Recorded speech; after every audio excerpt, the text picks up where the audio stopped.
E aí, tudo certo? Podemos começar? Material de anotação nas mãos? Então vamos lá. Essa aula aqui é uma aula muito importante, porque ela vai nos trazer uma coisa que é a proclamação da República, na verdade, a República já proclamada, mas ela vai nos trazer as possibilidades de República. O que isso significa?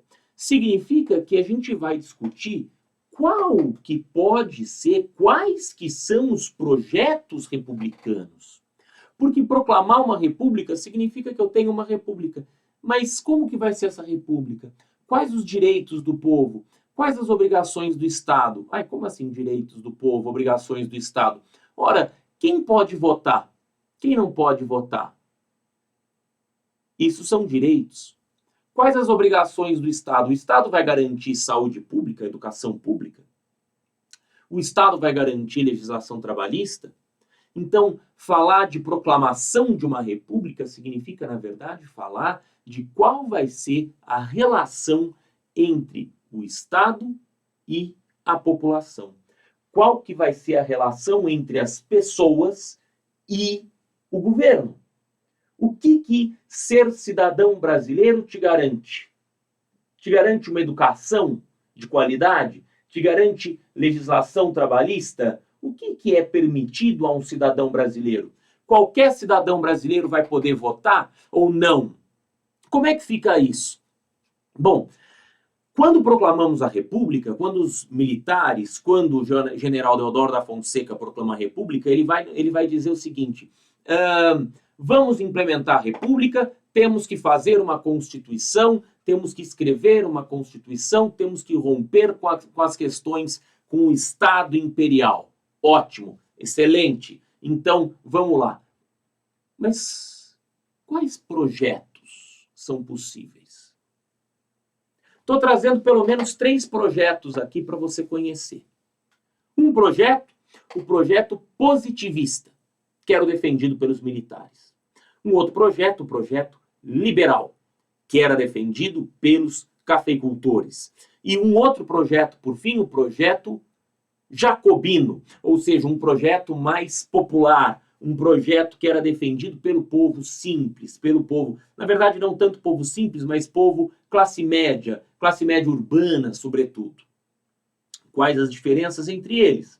Bom, numa república positivista, a gente vai defender aquela ideia do Augusto Comte, inventor do positivismo. O que o Augusto Comte dizia? Ele dizia que você não pode entregar o governo para a maioria da população. A democracia ampla e restrita, ela é problemática, porque Augusto Comte entende que se você colocar todo mundo para participar do poder, você vai ter um problema. Porque a maior parte da população é ignorante, a maior parte da população não sabe governar. Então, de acordo com Augusto Comte, você tem que concentrar o poder nas mãos dos melhores da sociedade, dos mais bem preparados. E esses sim vão governar adequadamente. Eu acho particularmente estranho a gente dizer isso, porque isso torna um governo muito elitista. E aí a elite vai governar em favor de si e não vai governar em favor do povo. Então, embora o Comte pense isso, eu acho que não é muito legal. Acho que quanto mais as pessoas votam, melhor. Quanto mais as pessoas votam, melhor. Mas o que mais que o Comte diz? Ele diz que o poder central tem que ser muito forte. O poder tem que ser centralizado. Eu não posso ter muitas pessoas com acesso ao poder e nem muitos governos com acesso ao poder. Como assim governos com acesso ao poder? Ora, eu tenho que ter um governo central que manda em todo o país e esse poder é muito mais forte do que o poder dos estados. Ou talvez seja até melhor nem ter muito poder nos estados. É o contrário do federalismo. Eu faço um governo central muito forte e as elites locais não têm tanto poder. Essa é uma ideia positivista. Então, positivismo, restrição ao voto, positivismo, centralização do poder. Tudo bem? Já estamos colocando aqui essas duas ideias. Por que os militares gostavam muito disso? Porque os militares gostam de hierarquia. Eles gostam que um mande e o resto obedeça. Para eles é assim que tem que funcionar. Essa república vai funcionar em algum momento? Ela vai ser implementada em algum momento? Sim, entre 1889 e 1894, ou seja, o governo do Deodoro da Fonseca e o governo do Floriano Peixoto. Mas, paralelamente a esse projeto, eu tenho um outro projeto, que é o projeto liberal. O projeto liberal é um projeto defendido pelos cafeicultores. O projeto liberal dá conta do seguinte: ele é bastante contrário ao projeto positivista, porque o projeto liberal fala em federalismo, ou seja, eu tenho um governo central, no caso do Brasil, no Rio de Janeiro, mas cada estado da federação, tá vendo federalismo? Cada estado da federação pode criar as suas leis, que não podem, evidentemente, ir contra as leis do país, mas podem haver diferenças. Por exemplo, cada estado vai ter a sua polícia. Entendeu? Cada estado vai ter autonomia para criar determinados impostos. A gente enxerga um exemplo do federalismo muito extremo nos Estados Unidos, por exemplo.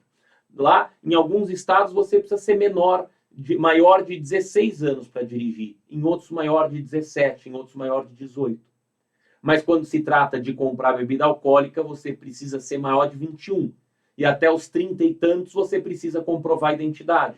Ou seja, quando eu coloco um federalismo, eu dou autonomia para os estados legislarem de acordo com os próprios interesses, desde que respeitem a Constituição Central. Entendeu? Então, essa é uma diferença muito grande para o positivismo, que fala que tem que ter um governo central muito forte, muito significativo, que não pode ter poder dividido entre os estados. Uma outra questão importante é a questão do voto. O voto para essa república liberal é um voto muito mais amplo do que o voto positivista, na visão positivista. Mas, quando eu falo do voto muito mais amplo, não vamos confundir com uma democracia total. Eu poderia fazer uma democracia total com mulheres e com analfabetos votando, mas na República Liberal do Brasil, que vai ter, né, majoritariamente aí entre 1894 e 1930, o voto ele é garantido para todo mundo, independente da renda. Mas os analfabetos são deixados de fora. E analfabetos são mais de 80% da população brasileira. Então é um projeto que também é excludente, de uma outra forma, mas também é absolutamente excludente. Por fim, a República Jacobina. A República Jacobina, ela fala de alguma coisa muito importante, que é justamente a transformação social. A República Jacobina, ela fala, olha, a gente precisa garantir transformação social, a gente precisa garantir uma possibilidade de o pobre deixar de ser pobre, da educação, legislação trabalhista, promover inclusão social das camadas negras, por exemplo, né, que tiveram a abolição da escravatura recentemente, mas não sabem ler, não têm acesso ao trabalho, não têm acesso à educação, portanto, a gente precisa, dentro do entender de uma república jacobina, promover transformações mais profundas na sociedade. Como assim transformações mais profundas? Eu preciso colocar uma sociedade que funcione em benefício de um grupo maior de pessoas. Essa é a ideia de uma república jacobina, ou seja, uma república com forte participação popular, favorável à criação de medidas de alcance social, e é uma postura predominante entre setores da classe média urbana. Essa postura, essa república, nunca se concretizou. Essa república ainda é, talvez, o sonho da maioria dos brasileiros. Belezinha? Na próxima aula a gente vai conversar sobre o governo do Deodoro da Fonseca. Até mais!